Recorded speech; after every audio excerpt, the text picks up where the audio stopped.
MP UP के बाद हरियाणा में भी नाइट कर्फ्यू रात 11 बजे से सुबह के 5 बजे तक रहेगी सख्ती। कार्यक्रमों में 200 से ज्यादा लोगों के इकट्ठा होने पर भी रोक।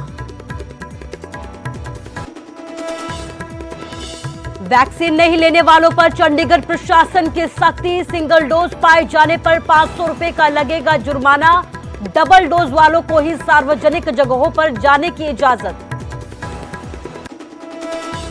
कोरोना के नए वेरिएंट से निपटने के लिए हिमाचल भी तैयार। सीएम जयराम ठाकुर ने की डीसी और सीएमओ के साथ बैठक। विदेश से आने वाले यात्रियों पर भी विशेष निगरानी के आदेश। किसानों पर दर्ज हुए केस वापस लेगी हरियाणा सरकार। गृह विभाग ने सभी जिलों के डीसी को लिखा पत्र। तथ्यों के साथ सभी मुकदमों की मांगी जानकारी। हाईकोर्ट का दरवाजा खटखटाएंगे बिक्रम सिंह मजीठिया। मोहाली जिला कोर्ट ने खारिज की अग्रिम जमानत याचिका। ड्रग्स केस में लगा है झटका। हरभजन सिंह ने क्रिकेट से लिया संन्यास। कहा, क्रिकेट ने मुझे सब कुछ दिया। सियासी पारी का आगाज कर सकते हैं भज्जी। पिछले दिनों सिद्धू से की थी मुलाकात।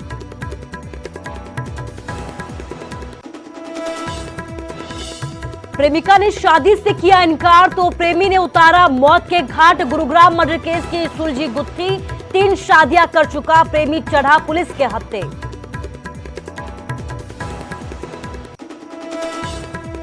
और देश भर में क्रिसमस की धूम। बाजारों में दिख रही रौनक। शिमला में बर्फबारी नहीं होने पर पर्यटकों में मायूसी।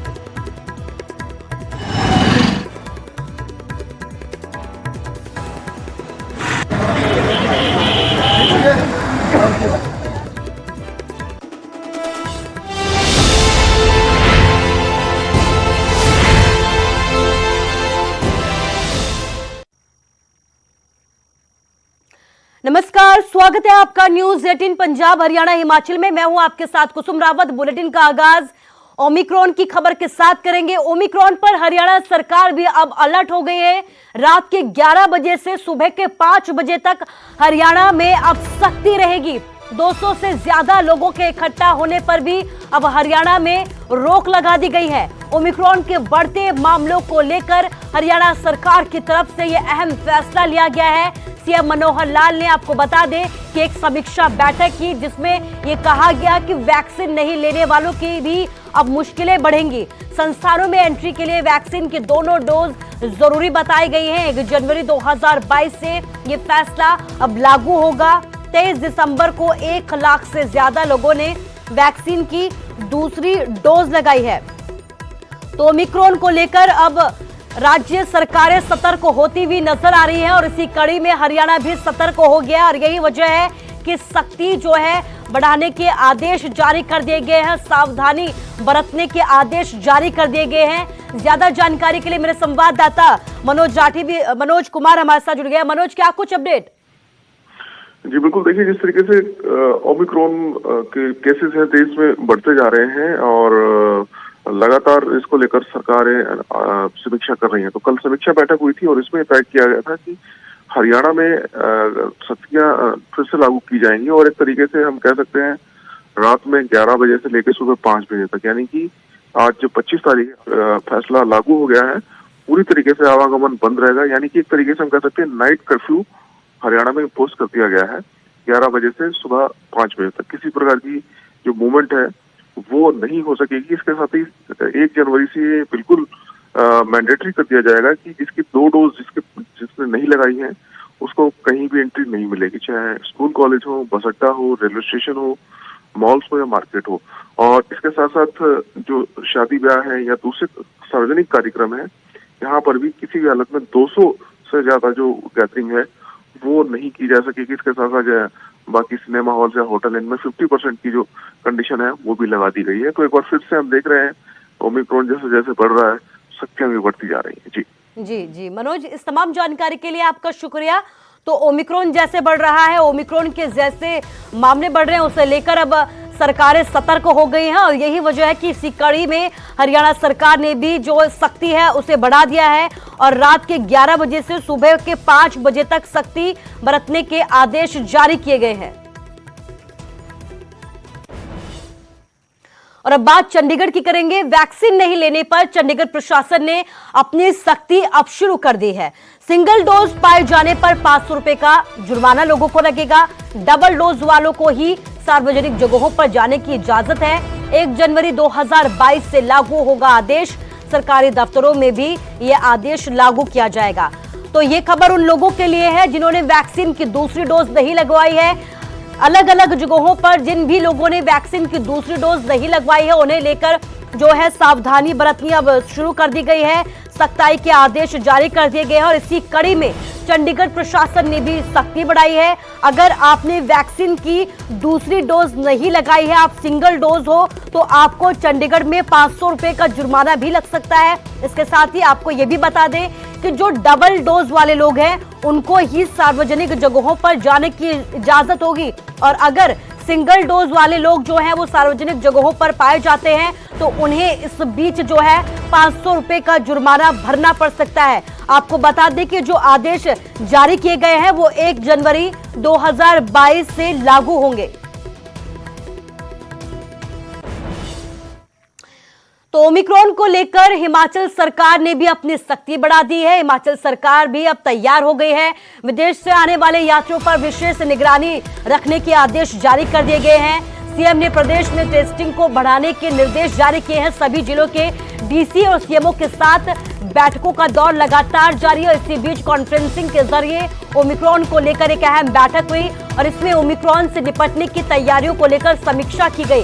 तो देख सकते हैं कि हरियाणा में सख्ती बढ़ाई गई है। चंडीगढ़ में भी सिंगल डोज पाए जाने पर 500 रुपए का जुर्माना लगेगा। और इसी बीच जो है हिमाचल की अगर बात की जाए तो हिमाचल जो है पर्यटन स्थल कहा जाता है। पर्यटक यहाँ पर ज्यादा संख्या में पहुंचते और यही वजह है कि हिमाचल सरकार भी अपनी तैयारियों में जुट गई है, सावधानियों में जुट गई है और इसी को लेकर समीक्षा बैठकों का दौर लगातार जारी है। बात किसानों की करेंगे। किसानों पर दर्ज हुए केस अब हरियाणा सरकार वापस लेगी।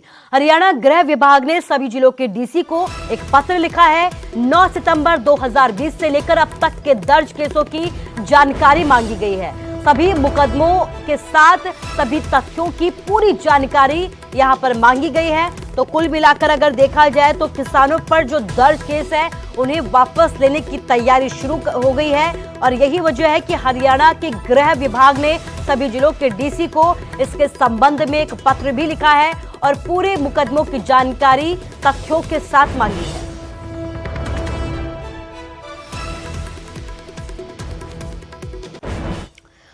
और एक बड़ी खबर आपको बता रहे हैं, लुधियाना ब्लास्ट से जुड़ी हुई है बड़ी खबर है। ब्लास्ट में मारे गए संदिग्ध की पहचान हो गई है। पुलिस का बर्खास्त हेड कांस्टेबल था गगनदीप। 2019 में नशे के मामले में बर्खास्त किया गया था। बम लगाते वक्त मारा गया गगनदीप। खन्ना में गगनदीप के घर पर एनआईए और पुलिस की रेड हुई है। घर से मोबाइल, लैपटॉप और नकदी बरामद की गई है। आज प्रेस कॉन्फ्रेंस के जरिए बाकायदा इसकी जानकारी दी जाएगी। डीजीपी इस बात का खुलासा करेंगे। तो बड़ी खबर लुधियाना ब्लास्ट से जुड़ी हुई है, जहां पर आपको बता दें कि ब्लास्ट में मारे गए संदिग्ध की पहचान हो गई है। पुलिस का बर्खास्त हेड कांस्टेबल था गगनदीप। 2019 में नशे के एक मामले में बर्खास्त किया गया था और आपको बता दें कि बम लगाते वक्त गगनदीप की मौत हो गई। खन्ना में गगनदीप के घर पर एनआईए की जब टीम पहुंची, पुलिस की टीम पहुंची तो इस पूरे मामले का खुलासा हुआ। घर से लैपटॉप बरामद हुआ, घर से मोबाइल बरामद हुआ और इसके साथ ही नकदी भी बरामद की गई है।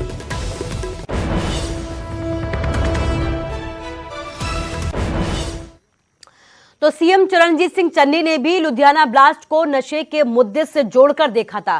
सीएम ने कहा था कि दोनों के बीच कोई ना कोई संबंध जरूर हो सकता है।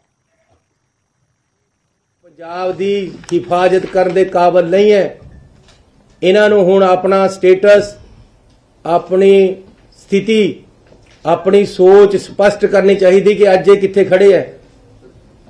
ਇਹਨਾਂ ਨੂੰ ਹੁਣ ਜਦ ਵਿਕਰਮ ਮਜੀਠੀਏ ਨੂੰ ਕਿਤਾਬਾਂ ਵਿੱਚ ਲੈ ਲਿਆ ਗਿਆ, ਉਹਦੇ ਤੇ ਪਰਚਾ ਦਰਜ ਕਰ ਦਿੱਤਾ ਗਿਆ ਤੇ ਉਹ ਫਰਾਰ ਹੈ ਤੇ ਆਪਣੇ ਆਪ ਨੂੰ ਜਸਟੀਫਾਈ ਕਰਨ ਵਾਸਤੇ ਸਾਹਮਣੇ ਨਹੀਂ ਆ ਰਿਹਾ, ਤਾਂ ਹੁਣ ਇਹਨਾਂ ਨੂੰ ਪੰਜਾਬ ਦੇ ਲੋਕਾਂ ਤੇ ਮਾਫੀ ਮੰਗਣੀ ਚਾਹੀਦੀ। ਭਗਵੰਤ ਮਾਨ ਜਿਹੜਾ ਉਹਨਾਂ ਦੇ ਨਾਲ ਖੜਾ ਹੈ, ਜੇ ਕੱਲਾ ਇੱਕ ਭਗਵੰਤ ਮਾਨ ਹੈ ਜਿਹਨੇ ਕੇਜਰੀਵਾਲ ਨੂੰ ਨਹੀਂ ਕਿਹਾ ਆਮ ਆਦਮੀ ਪਾਰਟੀ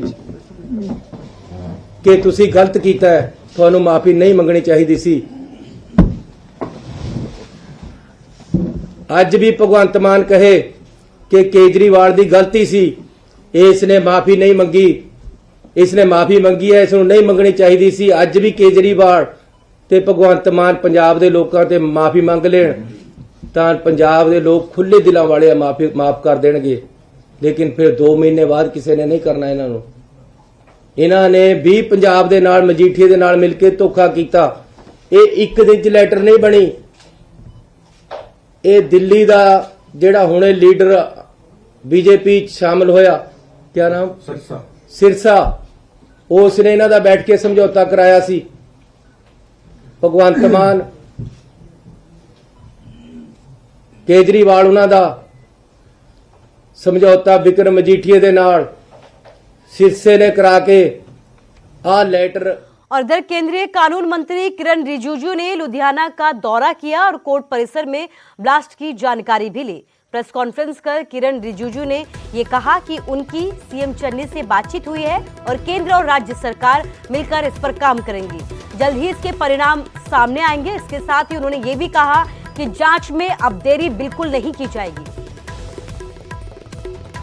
राज्य सरकार के साथ तालमेल करके इस केस को भी और ऐसे जो भी घटनाएं होती हैं उसको हम लोग बहुत अच्छी तरह से हैंडल करेंगे और पंजाब और देश में माहौल को बिगाड़ने के लिए जो तथ्य काम कर रहे हैं देश के अंदर या देश के बाहर, उसके खिलाफ सख्त कार्रवाई किया जाएगा।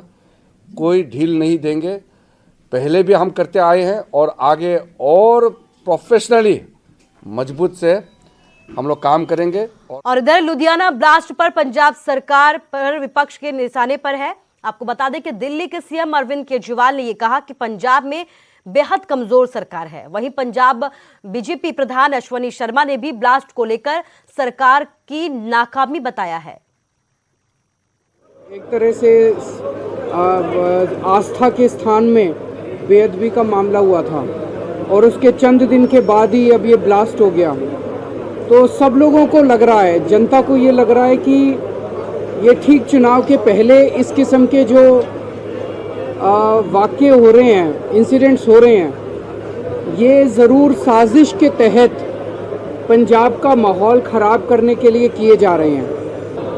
तो सबसे पहले तो मैं पंजाब के लोगों से अपील करूंगा और मुझे पंजाब के सभी लोगों पे, 3 करोड़ पंजाबियों पे पूरा भरोसा है कि वो किसी भी हालत में इनके नापाक मंसूबों को सफल नहीं होने देंगे और हम सब लोग आपस में भाईचारा बना के रखेंगे और माहौल को ख़राब नहीं होने देंगे। इनके विस्फोट होया है वो पंजाब सरकार की नाकामी नूं पूरी तरह नाल दर्शाता है। केंद्र दे आगाह करन तो बाद भी दिन दिहाड़े जिथे डीसी का ऑफिस होए, जिथे सीपी बैठता होए, उससे ही कंप्लेक्स के अंदर इस प्रकार की घटना घट गई और पंजाब सरकार और उन्दियां एजेंसियां पूरी तरह नाकाम हुईयां। ये सरकार दे लई गंभीर विषय है और सरकार को कुंभकर्णी नींद जागना चाहिए। आखिर ऐसियां किहड़ियां ताकतां ने? सरकार जवाबदेही सरकार दी है। प्रतिभा की कोई उम्र नहीं होती, कोई भी इसे दृढ़ संकल्प और मेहनत से विकसित कर सकता है। हमने देश के कोने कोने से कुछ ऐसे ही अद्भुत बच्चे ढूंढे हैं जो अपनी प्रतिभा से आपको दांतों तले उंगली दबाने को मजबूर कर देंगे। आज हम आपको मिलवाएंगे मुंबई के रहीश खत्री से।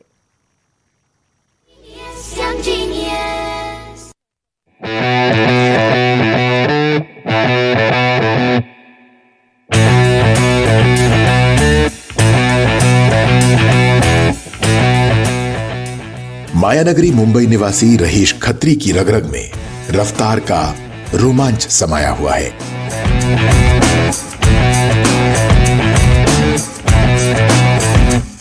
भारत के सबसे कम उम्र के motocross racer Rahish Honda racing India factory rider Chennai 2021 में पहली सर्किट रेसिंग नेशनल चैंपियनशिप में टॉप 6 रेसर्स में शामिल हुए।